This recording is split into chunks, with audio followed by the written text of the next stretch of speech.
This is Bruce, and he is also a longtime resident of Ontonagon. So Bruce, how long have you lived in Ontonagon, and tell me a little about the work that you've done or do? I arrived here in July of 1966. What is that, 44 years ago. I came here as a public school teacher, and I worked in the Ontonagon School District until my retirement in 1996. And what made you decide to write a letter to help save the town of Ontonagon? It's one of the few things that we probably can do. We are not about to jump in our cars and drive to St. Louis or to go to the bankruptcy hearings in Delaware. But I guess it made us feel better.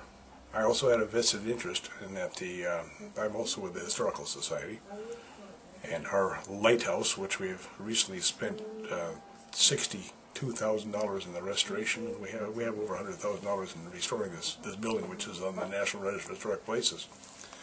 This building is dependent upon the mill for the delivery of our utilities, our water and our electricity, because the mill originally disrupted the original utility delivery some years ago. They took out our water line, they took out our power lines, hooked us up to the mill, and they said, you'll never have to worry about it. Now we have to worry about it. So I had an interest there too. But I've been in this town for 2/3 of my adult life. I'm not a native, but I'm certainly a part of this community. Well, you know, Ontonagon is a small town, and like a lot of other small towns that have lost their major industries. What do you think makes Ontonagon special enough to try and save? Ontonagon is a small community, as a number of other towns in the country who have felt the effects of our economic turndown. But it starts at the very bottom. These people here buy new cars. They pay mortgages and houses, they buy groceries, they pay their taxes, they send their children to school, and all of a sudden a part of the means of doing this is gone. This affects the national economy. We can't keep kicking these small towns in the teeth. Now, Ontonagon as a community has been here. We're actually the oldest community on the south shore of Lake Superior, dating way back to the days of the copper rush of the 1840s. This town has always been a subject of exploitation of the raw materials. First copper, then white pine, later on other types of lumber, and now the wood pulp. And wood, which was the key for saving this town after a devastating fire in 1896 completely destroyed it, will probably be the key to this town's future, as well as more of our minerals underground. There's talk of another copper mine being started not too far from here. Certainly this area has had its ups and downs. Normal times here are like a roller coaster ride. It's always up and down. But this is probably the most devastating thing that has happened here, in that there isn't a backup industry.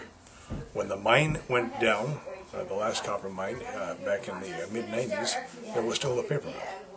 When the paper mill went down in 1954, and supposedly never to run again, the mine was hiring.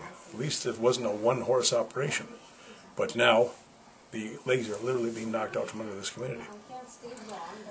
And with our last major employee gone, what do you think Ontonagon can offer new businesses or attract them to our community? We have, first of all, starting with this paper mill. You had 90 years of paper mill production. You had generational employment here. You had grandsons working alongside of their grandfathers. The work ethic of the people here is absolutely unmatched anywhere. These people want to earn, they want to pull their own weight. You have a very trainable and tractable workforce here who will knock themselves out for a responsible employer. If all they want is fair treatment and an even chance. They're not asking for a handout. What can this community offer? We have the only deep draft harbor 80 miles on Lake Superior. We have thousands of acres of untouched woodlands available for harvest. We have minerals in the ground. We still have, although if Smurfit Stone really has their way, we won't have much longer, a rail transportation in this town. We have a state-of-the-art telephone company with fiber optic interconnections. We have broadband access. We have 2 prime industrial sites here, both with water and rail facilities available. We are a very ripe little corner of the world waiting for someone to discover us and do something with this area. Well, thank you. So this is your opportunity to speak out to the public because this is going on the internet. What would you like to say to the public about helping us? Well, first of all, not wanting to be a spoiler, I want to issue a warning to any other communities where Smurfit Stone has a plant, because what they're doing to us they could do to others. They've done it to the little town, French town near Missoula, Ontonagon. They have done it to us.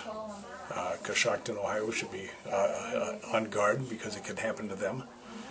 When Smurfit announced they were closing this mill, they added a little statement in there that historically, once a paper mill is shut down, it will never operate again.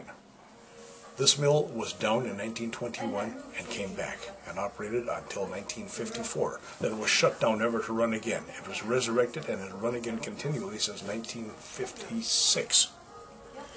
Don't count us out. This town is, we're a bunch of fighters up here. We don't give up easily. And I might say that to, as a whole, America needs small towns, just as small towns need industry. Well, thank you, Bruce.